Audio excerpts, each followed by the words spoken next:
Hello everyone. Donald Trump ने रसिया और Ukraine में 3 दिन के युद्ध विराम सीज़फायर की घोषणा की है। यानी कि अमेरिका के जो नेता डोनाल्ड ट्रंप है, उन्होंने रूस और यूक्रेन के बीच जो चल युद्ध रहा है, जो उनके बीच युद्ध चलता आ रहा है, उसे रोकने के लिए उन्होंने समर्थन किया है। डोनाल्ड ट्रंप ने 3 दिन के युद्ध विराम की घोषणा की है। रसिया और यूक्रेन के बीच लंबे समय से चल रहे युद्ध को लेकर अमेरिकी नेता डोनाल्ड ट्रंप ने 3 दिन के अस्थायी युद्ध विराम की घोषणा का समर्थन किया है। यानी कि जो डोनाल्ड ट्रंप है, यानी वहाँ के जो नेता हैं, उन्होंने कहा है कि रसिया और यूक्रेन के बीच जो लंबे समय से युद्ध जो चले आ रहे हैं, उन्होंने उसको रोकने के लिए मतलब 3 दिन का अस्थायी युद्ध विराम दे दिया है। उन्होंने ये घोषणा की है। इसके उद्देश्य दोनों देशों के बीच तनाव कम करना, बातचीत का रास्ता खोलना और मानवीय सहायता पहुंचाना बताया जा रहा है। यानी कि उनका मकसद उद्देश्य यही है कि दोनों देशों के बीच अच्छे से जो तनाव है वो कम हो सके और जो बातचीत है वो हो और जो रास्ता है उसको खोलने का कोई समाधान मिले। इस यह युद्ध पिछले कई वर्षों से पूरी दुनिया के लिए चिंता का विषय बना हुआ है। लाखों लोग प्रभावित हुए हैं, कई शहर तबाही हुए और वैश्विक अर्थव्यवस्था पर भी इसका असर पड़ा है। यानी ये युद्ध पिछले कई सालों से चला आ रहा है, जो कि पूरी दुनिया के लिए चिंता का विषय बन चुका है और लाखों लोग जो इससे प्रभावित हुए हैं और कई शहर ऐसे क्षेत्र हैं जो कि तबाह हो चुके हैं। इसका असर पड़ा है। इसीलिए ऐसे में 3 दिन का युद्ध विराम भले छोटा कदम हो, लेकिन इसे शांति का दिशा में महत्वपूर्ण संकेत माना जा रहा है। यानी भले ही एक छोटा सा कदम लग रहा है, लेकिन ये दुनिया में शांति का एक अच्छा मौका दिख रहा है और संकेत कर रहा है। क्या है 3 दिन का जो मतलब सीज फायर? यानी कि सीज फायर का अर्थ होता है कुछ समय के लिए लड़ाई रोक देना। यानी उन्होंने कुछ लड़ाई को अस्थायी करने का निर्णय लिया है। इस दौरान जो पक्ष गोलीबारी कम या बंद करते हैं, यानी कि जो गोलीबारी होता है युद्ध में, उसको कम किया जाएगा। घायल लोगों को मदद दी जाती है, नागरिकों को सुरक्षित स्थानों तक पहुंचाया जाता है। यानी कि जो घायल लोग होते हैं उनकी मदद की जाती है और जो नागरिक सुरक्षित नहीं है उनको सुरक्षित करके उनके स्थानों तक पहुंचाया जाता है। युद्ध की पृष्ठभूमि क्या है? रसिया ने यूक्रेन पर सैन्य कार्रवाई शुरू की थी, जिसके बाद दोनों देशों के बीच बड़ा युद्ध शुरू हो गया है।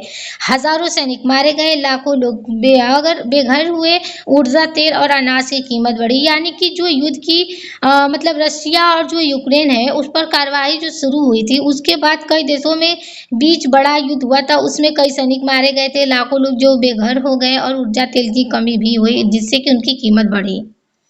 अमेरिका और पश्चिमी देशों ने यूक्रेन का समर्थन किया, जबकि रूस ने अपनी सुरक्षा चिंताओं का हवाला दिया। यानी जो अमेरिका है वो पश्चिमी देशों ने यूक्रेन का समर्थन यानी साथ दिया, जबकि रूस ने अपनी चिंताओं का हवाला दिया।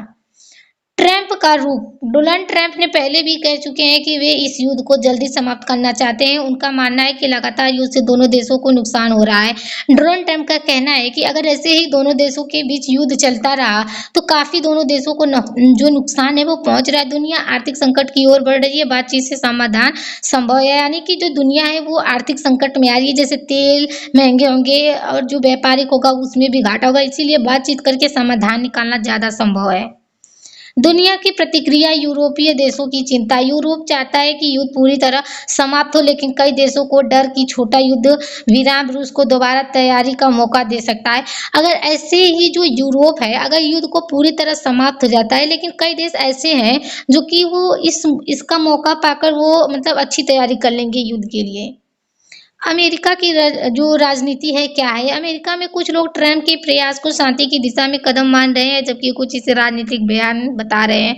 यानी जो अमेरिका है वो कुछ लोगों को ट्रंप के तरफ प्रयास शांति की दिशा में कदम माना जा रहा है, जबकि कुछ राजनीतिक बयान भी बता रहे हैं ऐसा ही शांति का माहौल बनाना चाह रहे हैं वो लोग। संयुक्त राष्ट्र की भूमिका। यूनाइटेड नेशनल लगातार दोनों देशों से शांति वार्ता की अपील करता रहा है। यानी जो यूनाइटेड नेशनल है वो लगातार दोनों देशों के बीच काफी अच्छा वार्ता चल रही है। देशों के बीच अगर संबंध की बात करें रसिया यूक्रेन की, तो तनाव थोड़ा कम हो सकता है। अगर दोनों देशों के बीच अगर अच्छे संबंध बनते हैं तो तनाव थोड़ा कम होगा, शांति का माहौल बनेगा, कैदियों की अदला बदली संभव है। भरोसे की कमी अभी भी बनी रहेगी। लेकिन यूनाइटेड स्टेट्स रसिया के संबंध की अगर बात करें तो बातचीत और कूटनीति बढ़ सकती है, प्रतिबंधों और सुरक्षा मुद्दों पर चर्चा संभव है, राजनीतिक प्रतिस्पर्धा जारी रह सकती है। यानी जो बातचीत कूटनीति है वो बढ़ेगी और प्रतिबंध सुरक्षा मुद्दों पर यानी सुरक्षा को लेकर मुद्दा उठ सकता है, राजनीतिक को लेकर काफी कंफ्यूजन हो सकता है। यूरोप और एनएटीओ देशों के संबंध की बात करें तो एनएटीओ देशों की सुरक्षा चिंता बनी रहेगी। यूरोप शांति और सुरक्षा दोनों देशों पर ध्यान देकर अच्छा सहयोग और मजबूत हो सकता है, जिससे कि शांति का माहौल बनाने का रक्षा करने की चिंता मजबूत हो सकती है। यूनाइटेड स्टेट यूक्रेन अमेरिका का समर्थन जारी रह सकता है, सैन्य और आर्थिक सहायता पर नई रणनीति बन सकती है। यानी जो अमेरिका है वो इसी तरह का समर्थन जारी रख सकता है और जो सहायता सैन्य में जो सैनिक है उनको रणनीति में भी सहायता मिलेगा और शांति वार्ता के लिए दबाव बढ़ सकता है। भारत के संबंध इंडिया संतुलन विदेश नीति जारी रख सकता है, भारतीय रूस और पश्चिमी दोनों देशों से संबंध बनाए रखने की कोशिश करेगा। यानी जो इंडिया है वो संतुलन बनाना चाहता है, जो कि जो भारत रूस पश्चिमी दोनों संबंध अच्छे बनाकर कोशिश करेंगे कि शांति का माहौल बने और लड़ाई कम हो, ऊर्जा और व्यापार सहयोग पर ध्यान भी बढ़ सकता है इससे। भारत पर प्रभाव सकारात्मक क्या होंगे, तेल कीमत में राहत, व्यापार स्थिर हो सकता है। अगर ऐसे ही जो लड़ाई अगर कम होता है, शांति का माहौल बनता है तो तेल की कीमत में राहत आएगी, जो व्यापार होगा वो अच्छा होगा, उर्वरक में गेहूं सप्लाई बेहतर हो सकता है, वैश्विक बाजार में काफी सुधार होगा।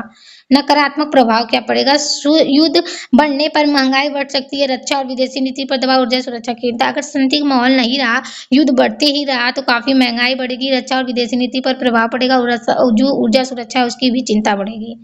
तो आर्थिक प्रभाव क्या है, कच्चे तेल की कीमतों में उतार चढ़ाव कम हो सकते हैं, शेयर बाजारों में स्थिरता आ सकती है, वैश्विक व्यापार को राहत मिल सकती है, गेहूं और खाद्य वस्तुओं की सप्लाई सुधर सकती है। यानी जो कच्चे तेल की कीमतों में मतलब कम बेसी उसका दाम हो सकता है, जो शेयर बाजार है वो स्थिर यानी अच्छा हो सकता है, वैश्विक व्यापार को जो कीमत ज्यादा है उससे राहत मिलेगी, गेहूं का अच्छा सप्लाई होगा, खाद्य वस्तुओं की अच्छी सुधार भी हो सकेगी। सामाजिक पर प्रभाव, युद्ध क्षेत्रों में लोगों की अस्थायी राहत मिलेगी, शरणार्थियों की स्थिति कुछ बेहतर हो सकती है, मानवीय सहायता पहुंचने में आसानी होगी। राजनीतिक प्रभाव, अमेरिका की विदेशी नीति पर नई बहस शुरू हो सकती है, रूस और पश्चिमी देशों के संबंध में बदलाव संभव, वैश्विक शक्ति संतुलन पर असर पड़ सकता है। आगे क्या हो सकता है, युद्ध विराम सफल हुआ तो शांति वार्ता शुरू हो सकती है, दोनों देशों के बीच कैदियों और अदला बदली हो सकती है। यानी जो युद्ध विराम का संकेत आ रहा है उससे हमारे देश में शांति शुरू होगा और दोनों देशों के बीच कैदियों की अदला बदली होगी। यदि समझौता विफल हुआ तो युद्ध तेज हो सकता है, एनएटीओ पश्चिमी देशों की जो भूमिका है वो बढ़ सकती है। समाधान क्या है, तो शांति वार्ता को बढ़ावा देना, अंतर्राष्ट्रीय मध्यस्थता मजबूत करना, अस्थायी जो मतलब सीज फायर समझौता, कूटनीति बातचीत बढ़ाना, नागरिक सुरक्षा और मानवीय सहायता बढ़ाना।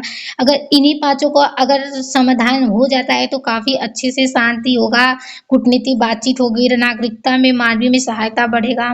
निष्कर्ष क्या है, 3 दिन का केस फायर छोटा कदम, लेकिन ये शांति की दिशा में महत्वपूर्ण संकेत माना जा रहा है। यदि बातचीत सफल रही तो लंबे समय के समाधान की संभावना बढ़ सकती है, लेकिन असफलता की स्थिति में तनाव फिर से बढ़ सकता है। जो 3 दिन का केस फायर छोटा कदम है वो केवल एक छोटा कदम नहीं है, बल्कि हमारे देश में शांति और दिशा को अच्छा संकेत देता है, लेकिन अगर सफल नहीं रहा तो काफी तनाव बढ़ सकता है। Thank you everyone.